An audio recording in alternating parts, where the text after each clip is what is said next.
16 दिसंबर की घटना हुए 1 महीना पूरा हो गया है। उस काली रात के बाद दिल्ली में नया सवेरा तो हो गया, लेकिन उसकी रोशनी हमारे सिस्टम को कितना उजाला दे पाई, देखिए इस खास रिपोर्ट में। 16 दिसंबर की उस काली रात को बीते आज 1 महीने पूरे हो गए। जिस खबर ने हमारे दिलों को हिलाकर रख दिया, जिस खबर से हमारी सिस्टम में हड़कंप मच गया, क्या उस खबर से आज 1 महीने बाद सिस्टम में कोई बदलाव आया है? सूत्रों की माने जब आज के दिन वो पीड़िता सफदरजंग अस्पताल में लाई गई थी तो उसकी हालत बेहद ही नाजुक थी, लेकिन उसकी हालत को देखते हुए भी उसे इलाज मिलने में 5 घंटे की देरी हुई। क्या आज इस सरकारी अस्पताल के सुस्त चाल में कोई परिवर्तन, कोई तेजी आई है? चलिए देखते हैं। सफदरजंग के इसी इमरजेंसी वार्ड में 16 दिसंबर की आधी रात को लाई गई थी दिल्ली गैंगरेप की पीड़ित छात्रा। हालत ऐसी कि देखने वालों के भी होश उड़ जाए।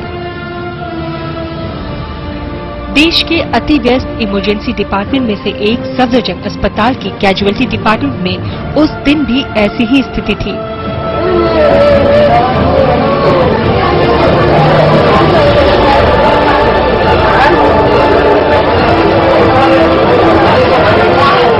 चारों तरफ खचाखच भरे मरीज और बीच के राउंड टेबल पर ड्यूटी बजाते डॉक्टर। पीड़ित छात्रा बेहोश थी और पहली नजर में डॉक्टर की टीम ने देखकर कह दिया था कि हालत बेहद ही नाजुक है। सूत्रों की माने तो बेहोशी की हालत में दर्द से छटपटाती पीड़ित छात्रा घंटों कैजुअल्टी के इसी बिस्तर पर पड़ी रही और सरकारी अस्पताल के सुस्त चाल के साथ पीड़िता को आईसीयू पहुंचाने का निर्णय लेने में डॉक्टरों को 5 घंटे का समय लग गया। पीड़िता को नहीं बचाया जा सका, लेकिन क्या हमारी व्यवस्था ने इससे कुछ सीखा? वही इमरजेंसी, वही डॉक्टर और वही मरीज। मरीज का दर्द, उसकी तकलीफ, उसकी परेशानी और उसकी बेचारगी आज भी जस की तस है।